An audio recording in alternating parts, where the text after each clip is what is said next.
una sa lahat ay itong microwave. Gumawa ako ng content ito pero hindi ko na na-upload. Sa Canadian Tire yata namin kinuha yung kapalit nito. Microwave. Matagal na nag-silbi ito sa amin. Ano na siya ngayon?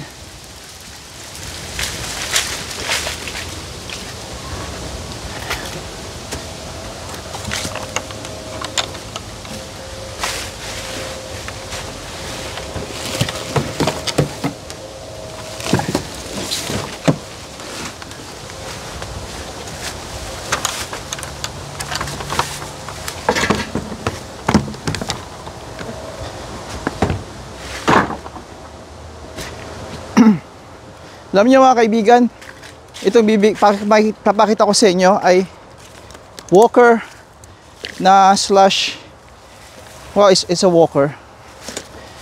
At pwede pa ito eh.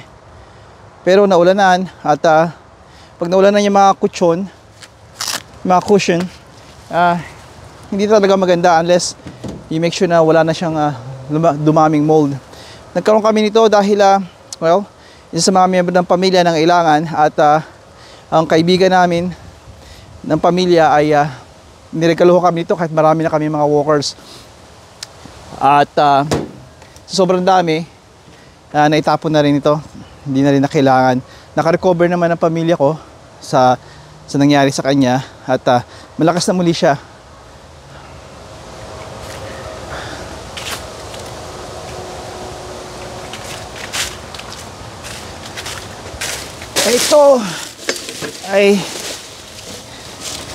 Ito ba yung binili sa akin ni Mrs. T? No, hindi ito. Ito ba? No, bigay ito ng binili ako ni Mrs. T ng scooter pero hindi ito yon. Medyo malaki-laki yun eh. It's just a simple scooter bago pa narinig natin yung mga e-bike at e-scooter, yung mga traditional one. Pero ito sa pamangkin ko na binigay kay Bunsonita. Ngayon ay bibigay. Hindi na kailangan.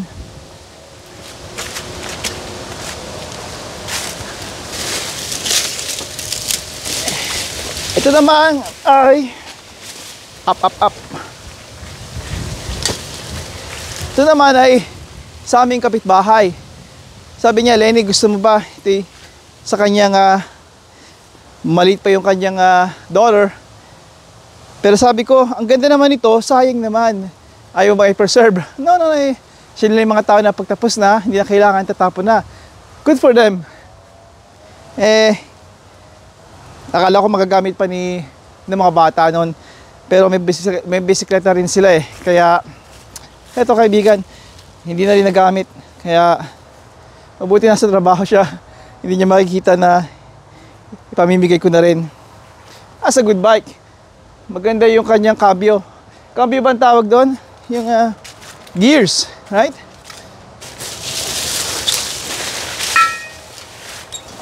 Nagulat ako. Ito siya. Pakita ko yung binili sa akin ni Mrs. T noong unang panahon. May picture ako dito sa kanyang Facebook. By the way, wala akong Facebook kaibigan. Messenger meron. Kakausap ko yung mga pamilya ko ron. Ito yun. At nung nagamit ko, sabi ko, ayusin ko kasi may mga loose siya. Hindi ko na rin nagawa, hindi ko rin nagamit. Pero nag-enjoy ako nito. Paikot-ikot ako sa nung nakuha namin to. Stuck na yung gulong. Nung nakuha namin to, nasa Lowe's kami, Loblaw. Not yung wala yung S yung Loblaw. Ay habang hinihintay ko siya namimili, ako naman ay paikot-ikot sa parking lot. Ikot-ikot ako at nakita ko siya doon sa second floor. Binibideo niya ako at pinipicturan. Kaya yun ang pinost niya sa kanya Facebook. Daming mga kwento, no? I'm sure kayo rin may mga kwento. Yung maganda na natutuwa ako dito sa online. Yung mga bagay na walang problema i-share ninyo sa ating komunidad. Pero wag lang sobra, di ba? Itong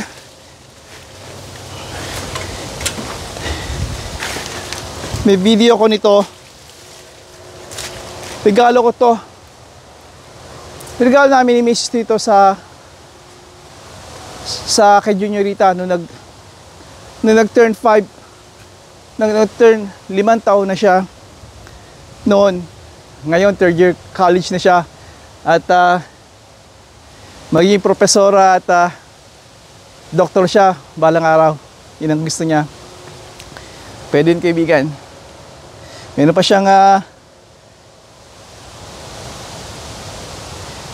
siyang kandado.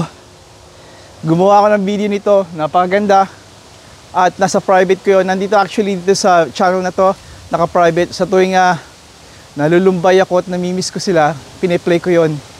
Yun ang dahilan kung bakit mahal na mahal ko yung channel na to at hindi ko gagawin na gamitin ito na sa mga kalokohan.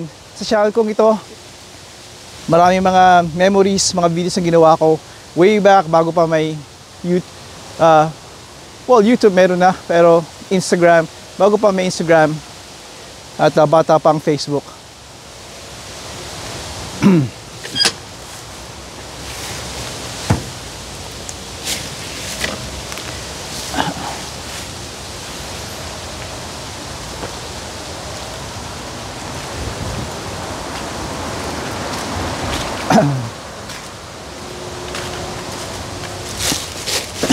Ito naman bisikleta na ito na ipapakita ko sa inyo ay nakuha namin sa Walmart. Sabi kasi ni Mrs. T, sabi ko kay Mrs. T, nanay, mahal, magbisikleta tayo. Ito nga, ito ang bisikleta na nakuha niya. Alam niyo mga bisikleta, kaya sabihin niyo na mura sa mga Canadian Tire, particular sa Walmart, pareho lang sila, ay may kabigatan sila kasi purong bakal sila. Unlike yung mga mamahalin ngayon, di ba? Yun ang isa sa mga susi kung bakit sila nakakatipid at mga mura, mga kanilang mga gamit, ang mga pinamimili. Particular, itong bisikleta, 6-speed. Katulad ng simple bisikleta ko, ay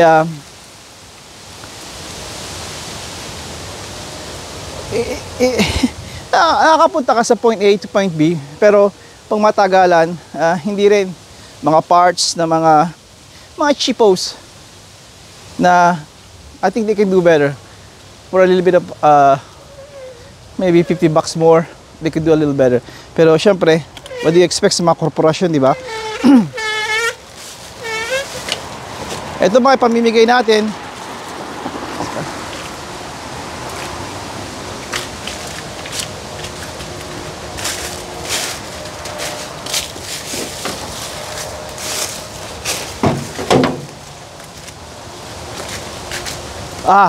Ito yung sabi ko sa inyo.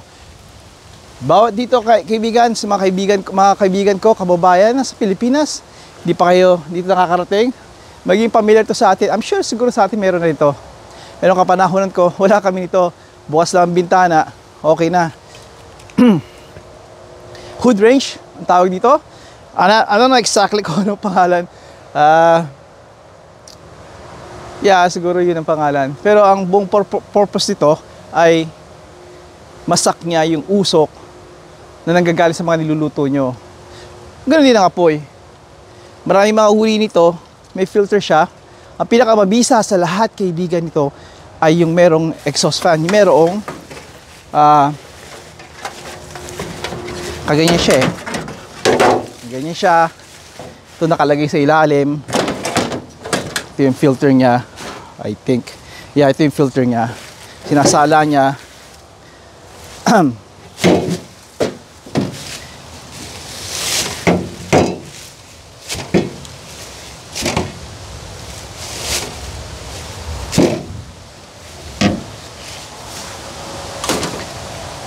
Kailangan niya para manatiling hindi mabaho yung inyong kabahayan, lalo pat isda ang inyong niluluto. Alam niyo naman tayo, mahilig tayo sa bawang at toyo. Maglilinger o iikot at magmamalagi doon ng amoy kung hindi niyo aalagaan, hindi niyo gagamitan ng ganitong, actually yung hindi pala yung, ito yung hood talaga, yung malaki. Pakita ko sa inyo. Ito yung may kabigatan siya. Mukha nandito yung ventilation, yung tube na manggagaling magdedirekta diretso sa wall nyo, diretso sa labas, patapon. So ito yung kanyang hood. Nakaganyan siya sa ibabaw ng stove top. At may ilaw siya, may LEC, umiikot to, yung nagsasak ng usok. At 3 piece ito. There you go. Ano pa ba? Siguro lawnmower. I promise you lawnmower, di ba?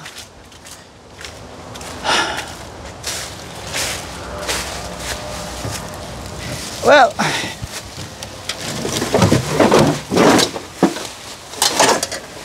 bago ko kayo pangakuha ng lawnmower, ito munang bigay sa akin ni Giovanni. Oh, wheelbarrow. Itong wheelbarrow na to, okay sana. Di ba? Ang problema nitong wheelbarrow ay ginamit ito ni Giovanni na pantimpla ng semento dahil siya ang gumagawa. Para sa akin si Giovanni ang ultimate na DIY bago pa nauso sa internet ang mga DIYs. May problema sa walkway niya? No problemo, Lenny. Gagawin ko yan. Gagawa siya ng semento, slab. Problema, yung semento ginagawa niya marupok, nagtitibag. Kaya natutuklap. At may abo-abo siya. Ay, kulang ang timpla mo. Sa likod bahay niya, walkway sa tagiliran, even sa harap, even sa hardin niya. Huwag semento sa hardin. Just get a stone. Giovanni, yung paved stone lang. Kaya, kapag ginagawa niyo, make sure na hugasan ninyo. Hindi lang scrape ninyo, hugasan niyo rin ng pressure washing tubig. Wala kayong pressure washer, yung machine, that's fine. Yung hose lang, garden hose. Just make sure tanggal yung mga napagtimplahan nyo. Dahil, mag-a-add to sa weight. Napakabigat na nito, kaibigan. Maganda sana to, sturdy. At you can tell he's an old school guy. Pagdating sa pagpipinta, lahat pinipintahan niya. Kita niyo to, pinta niya. Kaya walang kalawang. Lawnmower niya, pipintahan niya ng old used oil. Those back in the days, even yung, hindi niya ginawa yun, pero yung deck, yung inyong deck, kung meron kayong patio or deck sa likod, harap o tagiliran, imbes na pintura, na yung mga pintura ngayon na ginagawa ng mga tao, just on used oil ang ginagawa nila. And that's not good. I mean, it's effective pagdating sa kung anong purpose mo, hindi talaga kakalawangin. Or sabi nga nila, pati kahoy hindi kakalawangin. Effective kung tingin mo makatipid, pero sa health at potential fire, hindi maganda. Kaya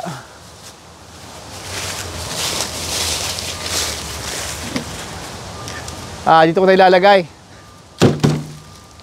Pag gano'n, nagtalsikan pa rin yung mga semento. Okay. Ito kasi nga kuwang na kinukuha ko ay pwede natin gawing tambayan din.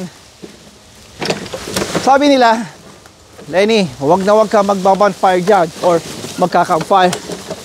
And I smile kasi alam ko na sa harapan mismo ng mga nadaan. Biro mo nadaan kayo dito. May kita nyo, may guy with a Carhartt, Filipino guy, nakaka-Carhartt.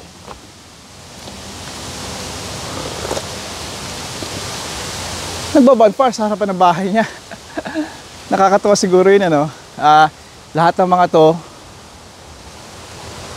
halos lahat dito, kaibigan, ay sabi ko halos lahat kasi iba na nawala na, binenta nila yung bahay nila. At nakakalungkot nga, may iba nang bumili at instead naman silang tumira, ginawa nilang negosyo. Nothing wrong with that. It's just yung mga resulta lang ay iba kaysa sa totoong owner ka. Pinalis nila, 2 pamilya, taas baba, minsan, hindi ko na alam, nagbabago na ngayon, gagawin ko ng content yun, na dumadami na rin sa bahay. Remember sa Mississauga, very notorious sila, na parang sardinas na pack sila sa isang bahay. I have a feeling nangyayari na rin dito, sa lugar kung saan, kung nangyayari dito, then, masama talaga. Dahil kilalang neighborhood nito na napakaganda, mga tahimik, ligtas, at mostly successful ang mga tao dito, meaning either they're retired or they're living a good life. Yeah, that's true. That's the truth. At norte ito ng GTA. Sa mga matatagal na rito, sa Toronto, sa Canada, Ontario, kilala ang maliit na town namin to. I'm sure may idea na sila kayo dahil sa mga ilang videos ko nakita niyo mga sign at maybe places. Alam niyo na kung saan ito, pero I still refuse to say the town's name. Kaya maybe in time. Okay. Dali, kape ko. Ito yung mower.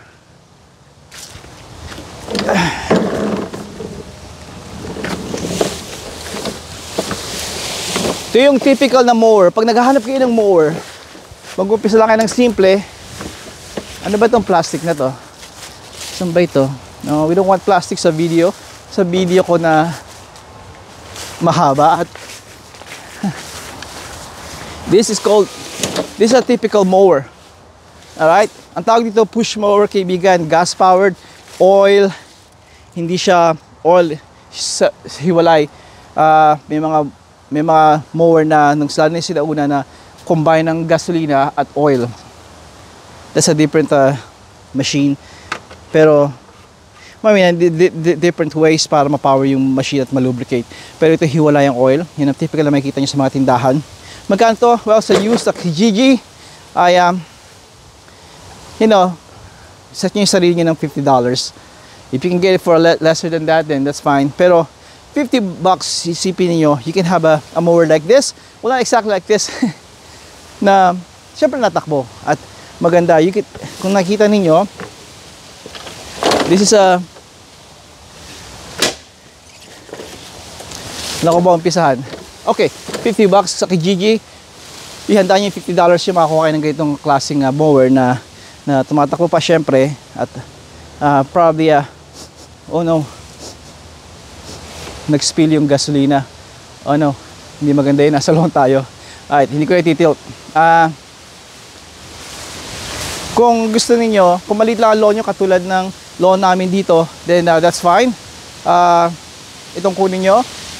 Pero kung gusto niyo kung hilly kayo or mahaba yung inyong lawn, then go ahead and get those self-propelled lawnmower. Self-propelled ang tawag kasi pag may pinisil kayo doon sa yung lever niya o sa British is lever, American is lever. Pag pinras nyo yan, sa baba typically yung lever niya ay tatakbo yun. Assisted yun. Kaya hindi nyo kailangan, more like i-steer nyo, mamaninohin nyo lang yun. Hindi nyo kailangan i-push. Ito i-push. Kaya medyo papawisan kayo dito kung lalo uphill. Kaya self-propelled is maganda yun. I own a lot of self-propelled. I have a dozen. Give or take na dahil tinatapon ko na yung mga mowers ko. Pero marami akong mowers. At I love self-propelled. One hand, even daliri, tatakbo yun. Side by side. Kung self-propelled ang hinahanap yung used, add another $100. Look around $150 Canadian, and you'll have a decent lawnmower na self-propelled. Kung push mower lang, simple lang ako lakay, yun ang maliit ang lawn ko, and I don't mind having that exercise, lalo na sa amin or sa aking anak. Push mower is fine kahit malaki yung aking yard. Then go for this for $50. Don't go $50. It's gonna be really nice, but if I have to pay $10 more or 50 to 60, the $60 is almost maganda talagang. You can tell they took care, the owner took care of it. Walang rust. Kung meron man kokonti at tip-top shape siya, one pull, start na. Yep, yun lang ang masasabi ko. And ano pa ba? Meron pa, nakita nyo, may gulo akong sinabi. Saka na yun. Gusto kong gawa ng kwento yon. Meron akong lumang bisikleta ron, yung kalawangin talaga. Ay saka na rin yun. Saka na yun dahil may kwento rin ako noon. Okay, sabi ko lang kay Perry na come back next week at may pipick upin ka pa ibang mga bakal. I think this is fine. This is worth his trip. Lalo na itong mga bisikleta at mower. Tingnan natin kung meron pa dito. Yeah.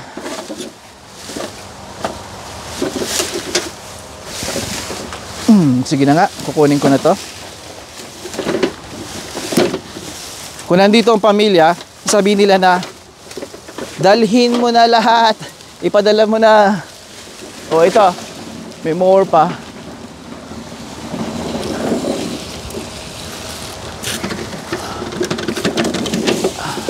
Now, ito ay tumatakbo pa, kaibigan. Itong mower na to is Craftsman. Back then, napakaganda ng Craftsman. Let's see kung nasa frame pa kayo. Nasa frame pa.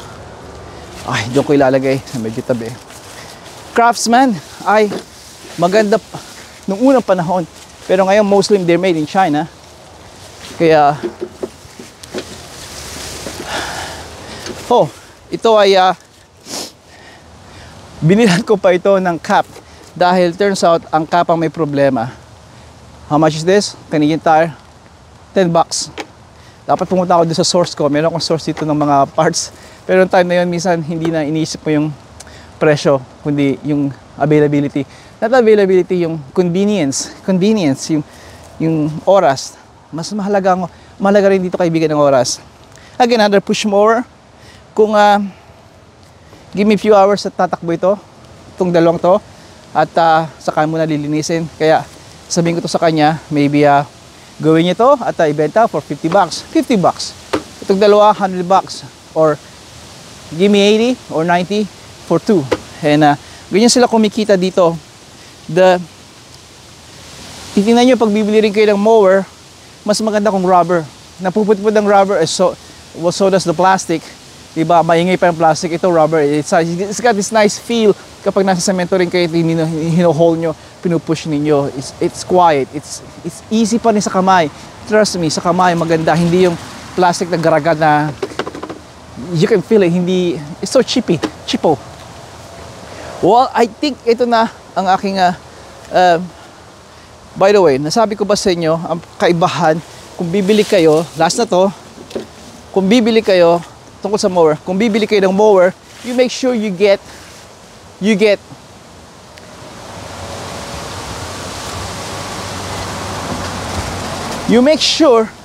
na ang side discharge niya, may side discharge siya, kaibigan.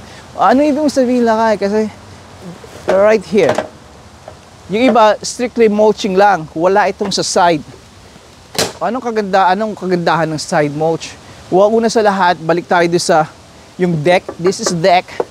Kapag wala siyang opening or butas, means umiikot lang doon yung tinatabas nyo, which is maganda pag mulch. It keeps cutting dahil ang mower, nililift niya yung damo at dahon. Itong damo, kaya pansinin nyo, pag nag-mow kayo, napaganda ng damo dahil nakataas siya. Nakataas dahil nililift ng LSC. Habang kinakat niya ng fine, dahil nasa area ng deck, yung mga kinat niya, patuloy niyang kinakat dahil mabilis ang ikot niya, patuloy niyang kinakat hanggang chopped in little pieces, at yun yung natutunaw, at yun yung madali ma-compose, maganda yung sa halaman, sa lawn. Ngayon, ang problema noon, kapag hinayaan yung mataas ang inyong damo, hindi effective yun. Kahit itaas ninyo ang yung height ng deck nyo, mahirapan pa rin. Kaya dito papasok ang discharge. Bubuksan nyo lang ito. Ito, open ito. Walang pangsara. Pero may solution dyan. Lagyan ng cardboard and tape.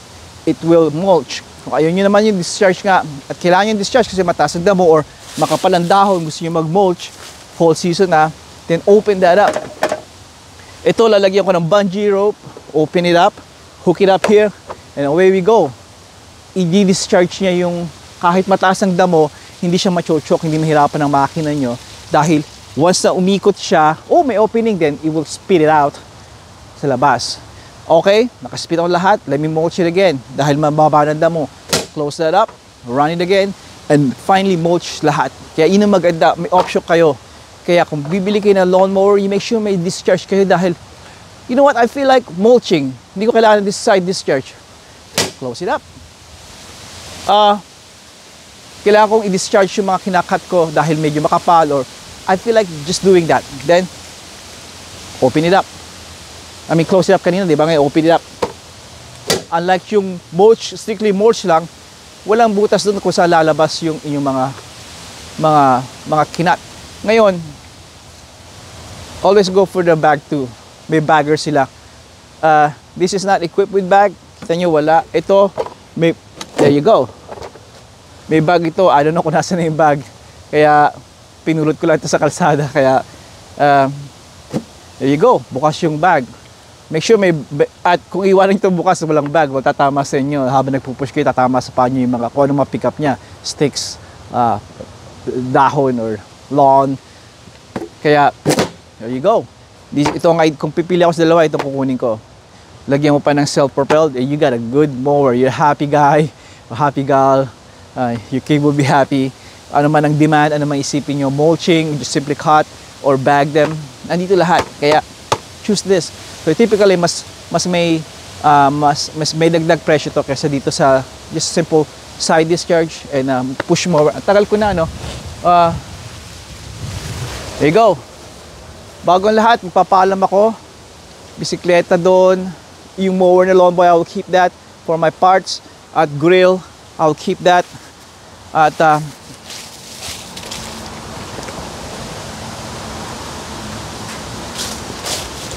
kikip ko yun. What's this? At dahil gagawa pa ako ng kwento nun. Lalo na yung bisikletang yun. May clear yung kwento na yun. It's about Barry. Barry ulit yung kaibigan ko na pumanaw na namimiss ko yung guy na yun. You know, meron pa ako mga video papakita sa inyo tungkol sa kanya. At maybe litrato niya, larawan niya.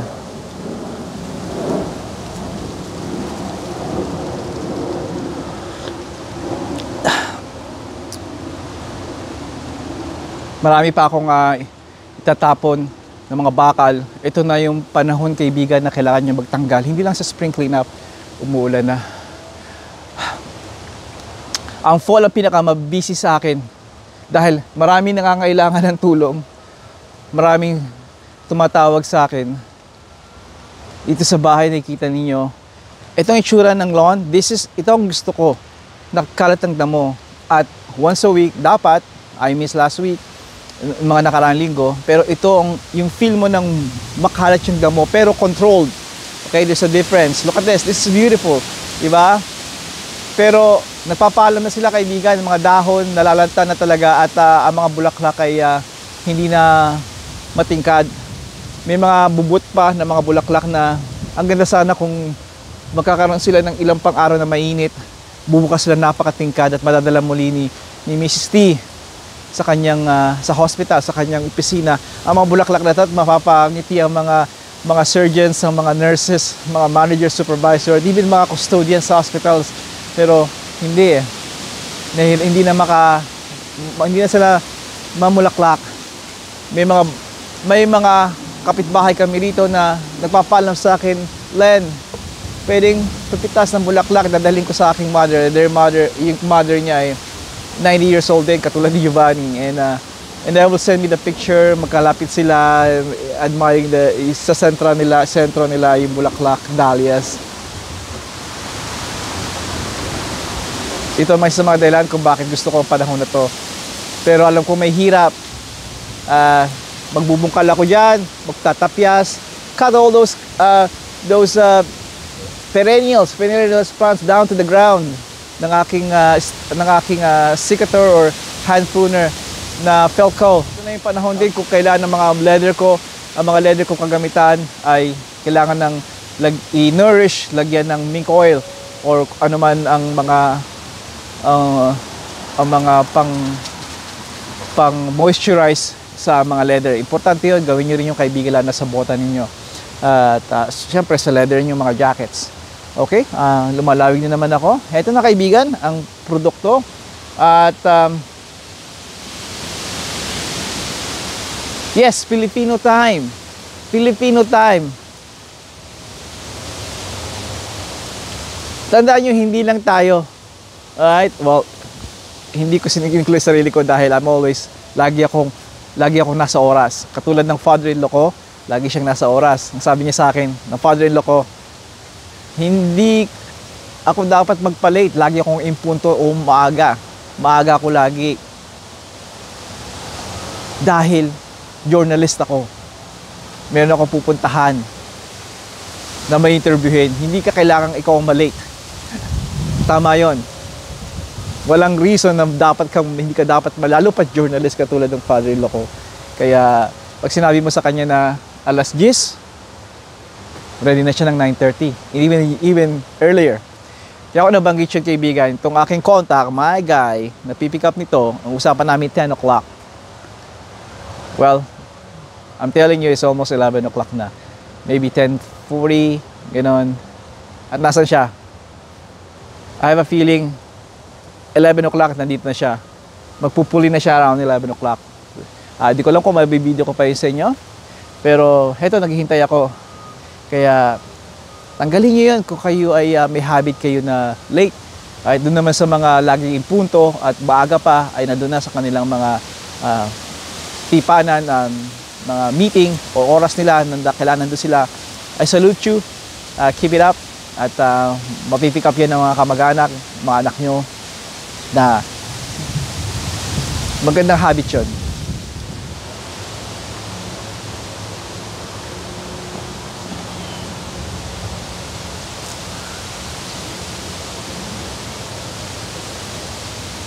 Hanggang sa muli, kaibigan. Padayon.